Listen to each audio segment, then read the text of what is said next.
All right, you YouTuber fishing people. A couple videos ago, I showed you how I took this particular rod and reel with this Fluger President, and I loaded it with monofilament backing and then tied the knot and added braid on. So today's video, I'm going to show you the terminal tackle end of a three-way swivel rig. So, hey, by the way, right now, if you enjoy this type of content, please like and subscribe. So what we're going to do before I tie all that stuff is I'm going to show you some video on how well this works. A little bit of Lake Erie and then a little bit of Niagara River.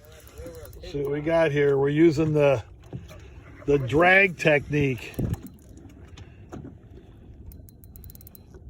Just using a three-way setup with a sucker or a golden shiner. Nice. Don't you hate when they pull that hard, Justin? I love it. Oh. And we got a three-way with a heavy weight, 1.5 ounces, and I'm going 0.8 miles an hour, dragging along the bottom. Let's see what we got here. Drop the phone. That's a nice one. Yeah, we'll take that. That works. That works. Yeah, that's nice. All right. Nice. Hooked in the perfect spot. Perfect spot. Number 2 hook for these bigger baits we're using today, and it's working out. Yeah, that's got to be a big one, Jeremy. She's a big one. Don't force it. She's a big fish.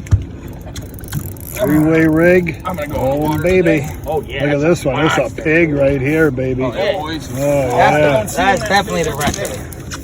That's the biggest one of the day. Jim's on the phone. Chill out. Here, let me get a picture, Jeremy. Oh, Nice. Jeremy, grab that. That's a 5 all day. Jim. That should be. Oh, yeah. Whoa, dude, that's a big one. Oh, yeah. Hell yeah. Oh, good fish.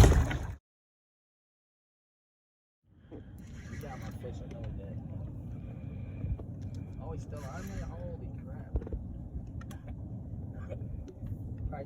What do we got there, Justin? Oh, that's A mean 3? A mean 3, probably. You never know. Never know, guys. Never know.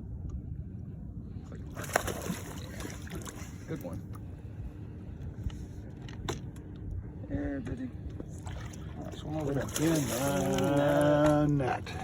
Baby, I'm gonna let you go. Come up here. Just let me look at you first. Let me look at you. Let me look at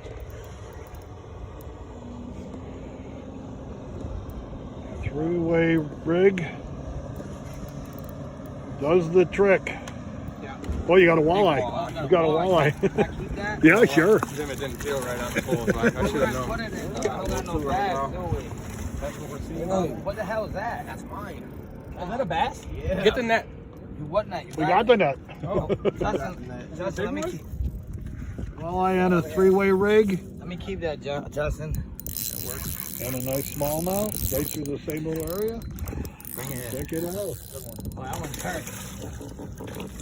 Come on, get that bar. Nice. Still Way alive. to Let me see go. it, Justin. That's a Three-way. Yeah. Does the trick. Are we allowed to keep those that size?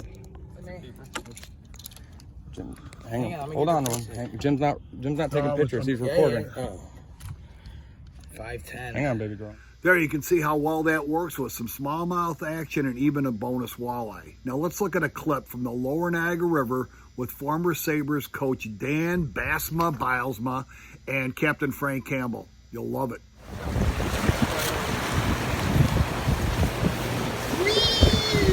Oh, shades of Kevin Lehman? Yeah. Oh, there it is right there. Another big one.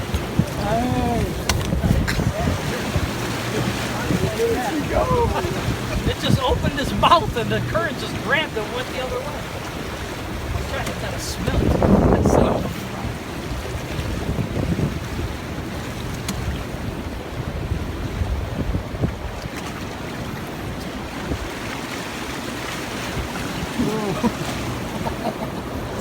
American side, Canadian side.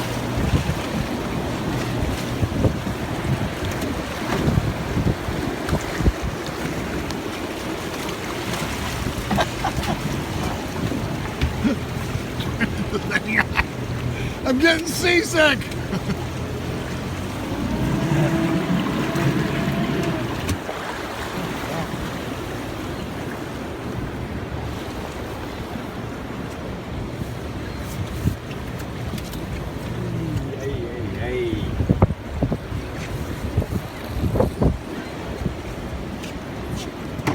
Dan. So send this one to your wife so you'll see what you have to go through when you come down here. Hey. Yeah. That's a pig. Yeah, buddy. These are the components of the three-way rig.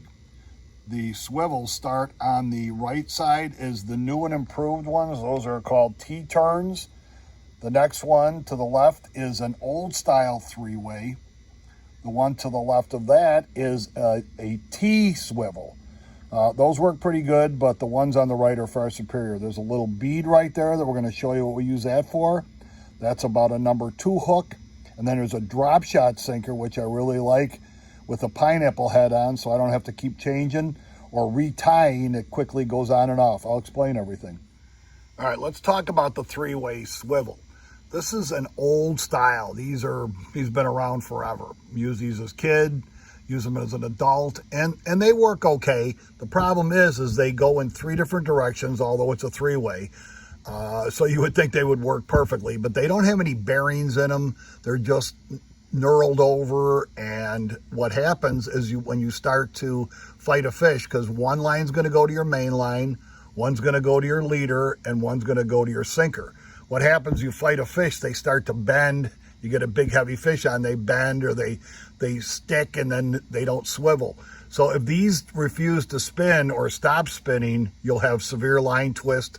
It will kill your minnow. Your minnow will be spinning, or whatever bait you have behind it will be spinning. Crawdads, the same thing. So these work okay in a pinch, and they worked for years, but a lot of improvements have come over the market over the last few years. Now this one is a T-swivel. I used to get these from Bass Pro Shops, and it's a vast improvement over the three-way because your main line would go from here to your rod. This one would go to your sinker, and this one would go to your leader. Now, at least it's going in the right directions. It's straight up and down because you're going to your main line, to your rod. This one's going to your sinker, and this one's going straight out. So they do work better. The problem is, once again, they're only knurled at the end, so they can bind up. And then when you catch a big fish, we've caught 5 and 6 pound fish, these will bend and they won't turn. They'll start to spin, and if it sticks or line gets behind it, it will cause it to break. You catch a good fish on this and the line's caught here, it'll break right off. So the one that I have come upon over the last few years is the T-turn. I believe these are made in Canada. They're ball bearing. They come in a package that looks like this. They're a little expensive. They're like $1 a piece, but they are far superior and they work really well, and I would rather pay the extra money to utilize them. Again, this is the way it goes. This end goes to your rod. This tie point right here would go to your weight, and this one would go to your leader. So this is what we're going to tie right now. I'm going to show you how this works. All right. The first step in tying a three-way rig is to insert a bead. I use these beads for not only my worm harnesses, but I use them to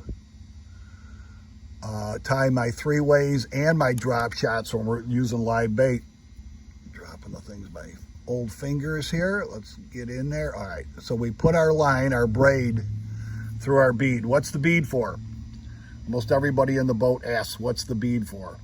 The bead is not an attractor. The bead is a stop point, because once we tie the swivel onto here, the three-way, and a customer gets really excited. Most people get extremely excited when they catch a fish. They crank it up all the way to the tip. I try to tell them, but usually people can't hear you when they're that excited. So this stops this swivel from going through the tip of the rod and breaking either the tip top of the rod or getting it too tight and the fish has leverage and it breaks loose. So that's what our bead is for. So now the first knot we're going to tie, remember our three-way has 3 points. One goes to the dropper, one goes to the rod, and one goes to our leader. So let's connect this first tie point here. I'm just going to do a clinch knot. Don't even have to use an improved clinch knot. An improved clinch knot is one going through. Sorry about my camera there. Let's go through one more time here. Braid really cinches down well. You don't need to go back through. So let's put it through there. I'm going to come off camera, wet it just a tad, pull it down tight. That's not going anywhere. We'll clip that off. We'll do the whole thing right in front of your eyes here. Let's bring that that bead back into place so you can see what I was talking about. Here's the bead. Okay, so that's what it's going to look like. That's our first step. All right, our next step is to use our leader. I use Seagar 8-pound fluorocarbon for my leaders for smallmouth and sometimes steelhead, but mostly for smallmouth it works good. So on this one, we're going to tie an improved clinch. So let's go through this. 3, 4, 5, and one extra one. Go through our loop, easy for you to say. Put it back through here. Again, the improved clinch, come off camera. Give it a little bit of a lick. Pull her down tight.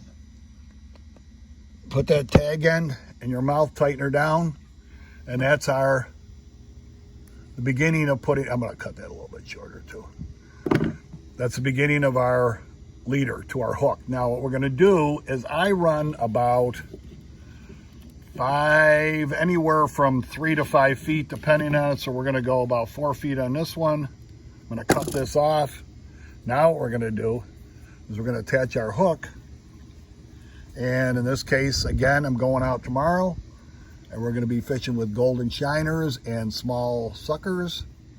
All right, for time purposes, I tied that hook, improved clinch again, and the other end is tied to the center of my 3-way because now I've got my braid going to my main line with my bead, and the center one that's all by itself is going to go to my bait, my hook, and now what I'm going to do is tie one more on the bottom for my sinker. I just tied that right on there. So now our 3-way is ready to fish. We've got this one going to an end right here. We're going to put our sinker. The middle one is going to our hook or our bait. There it is right there. And the main line is going to our rod. So now we get into our drop shot sinkers. Drop shot sinkers are so easy to use. These are ones that I made myself. I modify them. I just buy these heads. These are called pineapple heads. You can get them at Jan's Nut Craft out of Toledo, Ohio. And what makes this so nice is I don't have to tie this knot. It's one less knot for an old set of eyes. I just put it through there and pull it, and it just cinches. It's a great way to do it. Now, here's the other thing that's the beauty of the 3-way with this setup, is I can change the depth of my sinkers by adding a little line. So say this is, the fish are, 2 feet off the bottom. So I might want to have this drop sinker or the leader going to the sinker a couple feet long. If not, say the fish are really close to the bottom, I just pop this out, push it through. I can pull that as close to that 3-way swivel as I want, and it's good to go, and I can catch them. Now, the way I make these 3-ways, my drop shot sinker, is I have a mold. Now, this is a typical drop shot mold. You can see you use smoke from your candle in order to have the lead from sticking. So what I did is I took this mold and I made bigger sinkers, because a lot of the times in Lake Erie, we want heavier weights. So I used that same mold and I drilled it out on my drill press, and I drilled these bigger. This is 1.5 ounces, this is 1 1/4 ounce, and this is 1 ounce. So I can change those weights real easy. I don't have to be tying while the boat's rocking, and it works outstanding. All right, let's review real quick. In the last video, we added backing on here, which was monofilament to take up some of the space because braid is expensive. We added braid onto these phenomenal Fluger Presidents. Today, we showed you the terminal end of it, and that was our 3-way rig. So here's our 3-way. Once again, all the stuff I showed you. Here's the bead that stops it from going through the rod tip. Our 3-way, our T-swivel. Here is our tie going to our bait or our hook. This is what we're going to put our minnows on, or crawfish, or night crawler, or whatever we want. And then the other one goes to our sinker. In this case, I'm using drop shot sinkers because they're easy to use. I'm old and my eyes are not as good for tying knots anymore, but it makes it nice and easy. 3-way rig will make your fishing a whole lot more fun. I suggest you try it. See you next time.